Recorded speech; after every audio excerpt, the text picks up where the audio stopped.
जय प्यारे विद्यार्थियों, कैसे आप सभी उम्मीद करते हैं बहुत अच्छे होंगे, स्वस्थ होंगे, मस्त होंगे।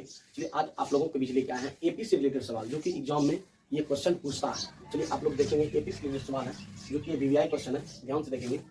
3 अंकों वाली कितनी संख्या 7 से विभाज्य है? जब भी आपको बोलेगा 3 अंक वाला, अगर बोलेगा 3, हम लोग जानते हैं कि 3 अंक जो होता है शुरुआत 100 से होती है। कितना होता है? 100 से होता है।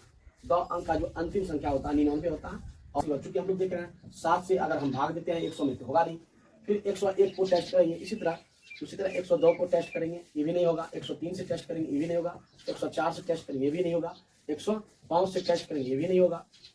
104 भी नहीं होगा। 105 को हम चेक करेंगे, 105 हो सकता है, क्योंकि 7 को 7 एक बार में खिलाए, 7 35, ये तो हमारा हो जाएगा। 7 से विभाज्य हो सकता है 105। हम लोग देख रहे हैं, पहले एपी हम लोग बना लेंगे। 105 हो गया, ठीक है। उसी प्रकार 105 के बाद 106 टेस्ट करेंगे, 7 करेंगे। 7 से मतलब भाग अगर लग जाता है तो वो हमारा क्या हो जाएगा? 7 से विभाज्य हो जाएगा। उसी प्रकार हम क्या करेंगे? अंतर करेंगे 7 का, तो 7 5 क्या हो गया? 5 7 12 हो गया, 112 हो जाएगा। फिर 12 7 कितना हो जाएगा? 19 हो जाएगा।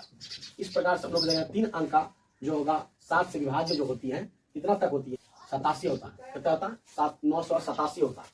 3 अंकों वाली जो संख्या होती है कितना होती है? 3 अंकों की संख्या जो होती है 7 से विभाजित होने वाली आपका 987 तक होता है। क्या होता है? 987 तक होता है। चलिए हम लोग देख रहे हैं कि एक एपी बन गया। क्या बन गया? एपी। हम लोग जानते हैं ए बराबर कितना होता है? 105 है। डी बराबर क्या हो जाएगा? डी निकालने के लिए हम लोग क्या करते हैं? जब दूसरा का पद को हम पहले पद में घटाते हैं तो दूसरा का पद a2 - a1, तो डी बराबर क्या हो जाएगा? a2 का वैल्यू कितना दिया? a2 का वैल्यू दिया 112 और a1 का वैल्यू दिया 105। अब 112 को 105 में घटाएंगे कितना आएगा? 7। डी का वैल्यू क्या निकल गया? 7 निकल गया। अंतिम पद जो है an का वैल्यू कितना निकला है? 987 निकला है। 987, क्योंकि हम लोग जानते हैं n वाला फॉर्मूला क्या था? a + n - 1 * d बराबर कितना? 987। अब फिर देखिए a कितना दिया? a का मान दिया 105, फिर प्लस n का मान दिया नहीं दिया, n - 1। b का वैल्यू दिया गया, b का वैल्यू दिया है 7, बराबर कितना हो गया? 987। अब फिर देखिए यहाँ पर खिलाएंगे 105 फिर प्लस 7 पे n से गुना करेंगे, 7n फिर 7 × 1 7 बराबर कितना? 987।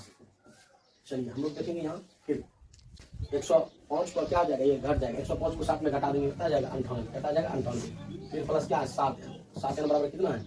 987।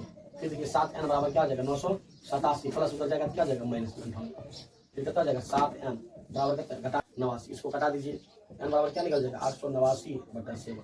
कितने बार में कट जाएगा? 7 का 7 एक बार में। फिर देखिए कितना हो जाएगा? 7 दूनी 14। चलिए इसको हम कटा दिए, 889 बटा कितना गया? 7 को हम कटा देंगे, कितना बार में कट जाएगा? 127 बार में।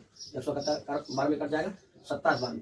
हम लोग देख रहे हैं यहाँ पर कहा सवाल का है हमारा 3 अंकों वाली कितनी संख्या 7 से मतलब कहा कितनी संख्या 7 से जो है विभाजित होने वाली। हम लोग n का कहा था वैल्यू निकले, n का वैल्यू क्या निकल गया? 127। हम लोग देख रहे हैं 7 से विभाजित होने वाली जो संख्या है 127 ऐसा संख्या निकला।